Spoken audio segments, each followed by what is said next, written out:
여러분 안녕하십니까? KB 뉴스입니다. 벌써 2014년 한 해가 다 저물었습니다. 올해도 역시 크고 작은 사건들이 끊이질 않았는데요. 이 가운데 기억에 남는 10대 뉴스를 선정했습니다. 첫 번째 뉴스입니다.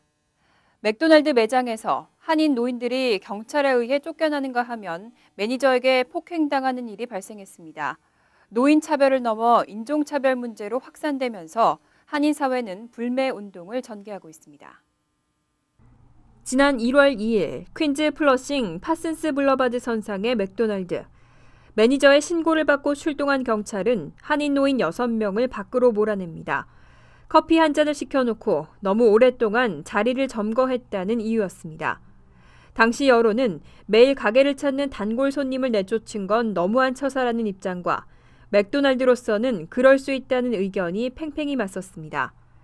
다행히 사태는 약 2주 만에 일단락됐지만 갈 곳 없는 한인 노인들의 문제가 대두됐습니다.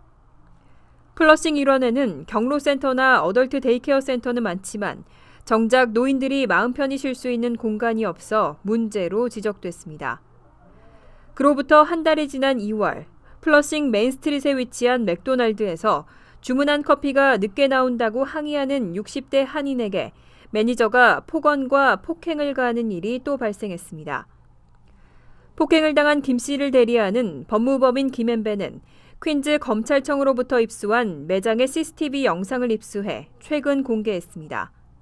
김 씨는 맥도날드와 매니저를 상대로 $10,000,000의 손해배상을 청구하는 민사소송을 제기한 상태입니다.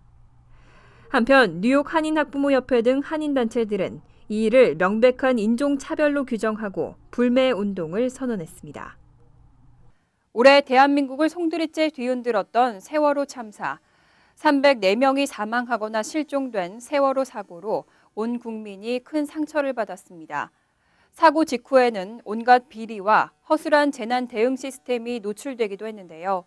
금홍기 기자가 정리해봤습니다. 한국 시각으로 지난 4월 16일 오전 8시 48분 세월호는 쾅하는 소리와 함께 급격하게 기울기 시작했습니다. 476명의 승객과 선원 등을 태운 세월호는 2시간 20분 만에 바닷속으로 완전히 모습을 감췄습니다.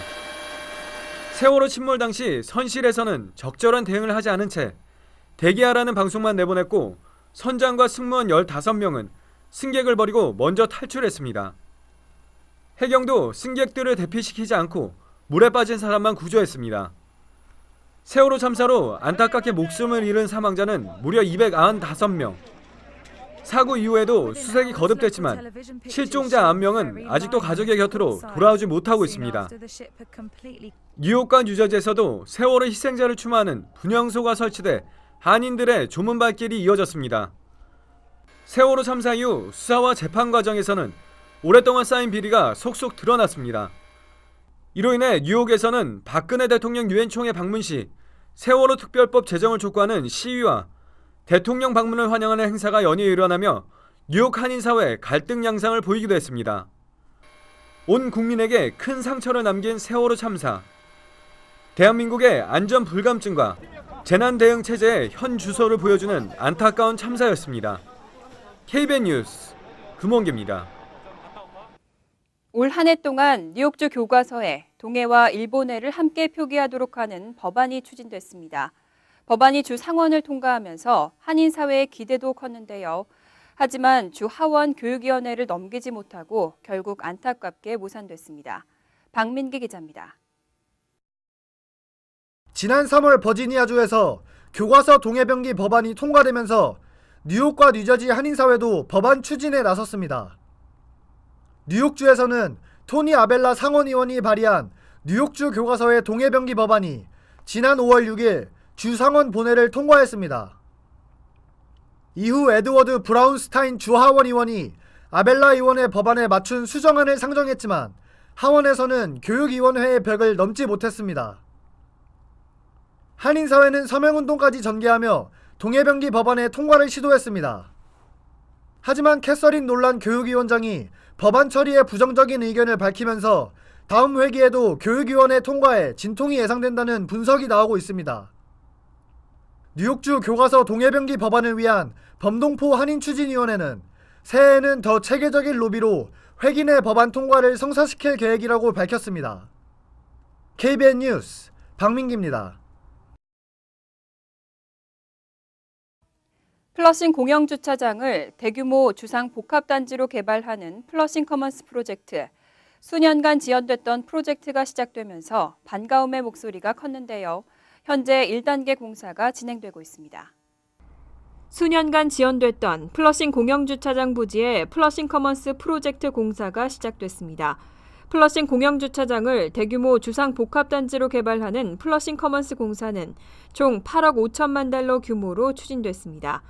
현재 진행되고 있는 1단계 공사는 150가구의 아파트와 1000대 규모의 주차장, 22만 스퀘어피트의 사무용 공간을 2017년까지 완공하겠다는 계획입니다.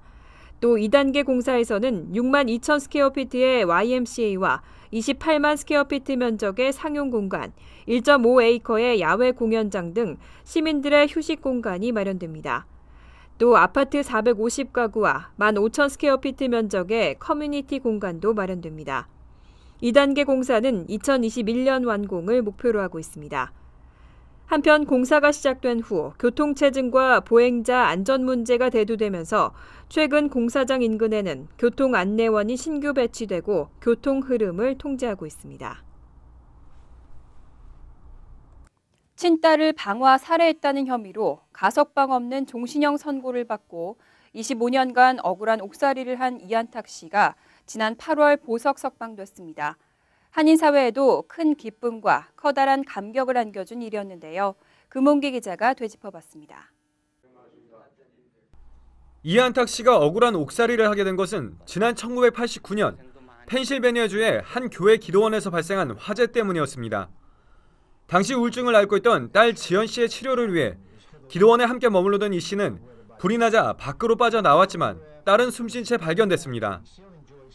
검찰은 이 씨의 옷에서 발화성 물질이 검출됐다며 이 씨를 방화 살해 혐의로 기소했고 종신형이 선고됐습니다. 이후 수차례 항소와 재심 요청이 기각되다 이 씨의 옷에 묻은 발화성 물질이 검찰의 주장과 다르다는 화재 감식 전문가의 과학수사 보고서가 2년 전 재판부에서 받아들여지면서 석방의 길이 열렸습니다. 여러분이 이미 잘 알고 있다시피 아무 죄도 없는 저를 인생의 황금 같은 25년 1개월의 세월을 중범 취급만 취급하는 감옥에 넣고 살게 되었습니다.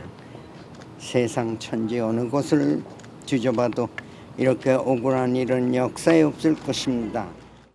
이 씨의 보석 이후 검찰이 재기소를 하지 않았으며 항소 절차가 남아있긴 하지만 받아들여지지 않을 가능성이 높은 것으로 알려져 이 씨는 사실상 자유의 몸이 됐습니다. KBN 뉴스 금홍기입니다. 50대 한인 가장이 생활고를 비관해 가족들을 살해하고 자신도 목숨을 끊는 참극이 벌어졌습니다. 무너진 아메리칸 드림을 생각나게 하는 사건이었습니다.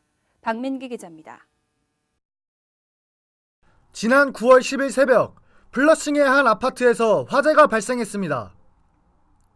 화재는 40여 분 만에 진화됐지만 현장에서는 한인 일가족 3명의 시신이 발견됐습니다. 사망자는 한인 54세 준이, 53세 성이 씨 부부와 아들인 16세 브라이언 이 군으로 알려졌습니다. 희생자들의 시신에서는 모두 칼에 찔린 자국이 발견됐고 경찰은 가족 중 누군가가 나머지를 살해하고 집에 불을 지른 후 자살한 것으로 파악했습니다.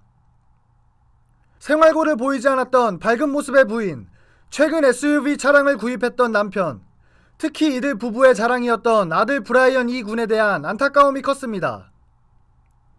범행 동기에 대해서도 의문이 제기됐습니다. 발견된 유서를 근거로 생활고를 비관한 범행으로 추정하고 있지만 지인들의 말을 종합해보면 의문점이 발견됐기 때문입니다. 우리 주변에도 알게 모르게 경제적 문제에 시달리고 있는 가정이 있습니다. 주변을 돌아봐야 할 때입니다. KBN 뉴스 박민기입니다. 한동안 전 세계의 사람들을 불안에 떨게 했던 에볼라 바이러스는 17,000명의 사망자를 기록했는데요. 뉴욕에서도 에볼라 바이러스로 인한 사망자가 발생하면서 한인 사회 역시 불안에 떨었습니다. 서아프리카에서 시작된 에볼라 바이러스가 세계로 확산되며 전 국민들을 불안에 떨게 했습니다.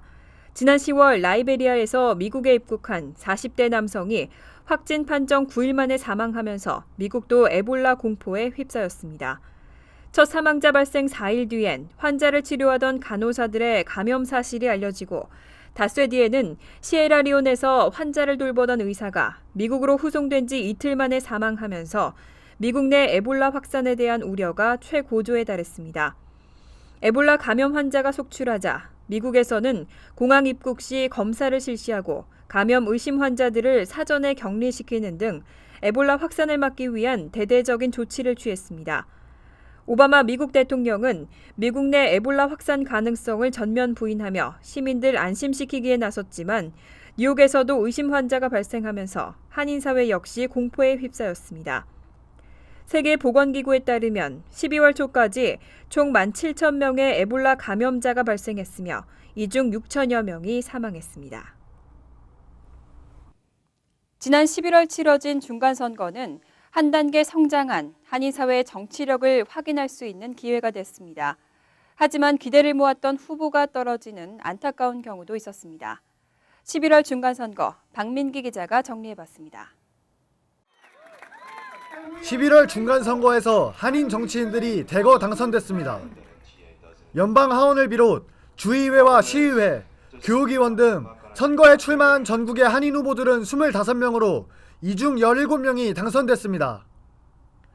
뉴욕의 론킴 뉴욕주 하원의원과 조지아주의 박병진 의원, 워싱턴주의 신디 류 의원, 하와이주의 실비아 장룩, 샤론하 의원 등이 모두 재선에 성공했습니다. 뉴저지에서도 포트리 피터서, 팰리세이즈 팍 크리스 정, 잉그루드 클립스 글로리아 오 의원이 시의원 재선에 성공했습니다. 뉴저지 교육위원 선거에서는 크레스킬 학군의 존 박 후보와 클로스터 학군의 권성희 후보, 잉그루드 클립스 학군의 최현호 후보, 러더포드의 추경엽 후보 등 4명의 한인이 교육위원에 당선됐습니다. 그러나 연방하원에 도전한 33세의 신예 로이조 후보는 뉴저지에서 6선 의원 스캇 가렛 후보의 도전장을 내밀었지만 16%포인트 차의 득표율로 아쉽게 패배했습니다. 한편 지난 중간선거에서 공화당이 대승을 거두면서 오바마 행정부의 국정 운영에 빨간불이 켜졌습니다. 공화당은 대부분의 경합지역에서 승리함으로써 상원과 하원에서 과반 의석을 확보하고 주지사 선거에서도 압승하면서 2016년 대선을 앞두고 유리한 고지를 선점하게 됐습니다. KBN 뉴스 박민기입니다. 이상으로 KBN 뉴스를 마칩니다. KBN과 함께 2014년도 마무리 잘 하시고 내년은 더 희망찬 새해 되시길 바랍니다.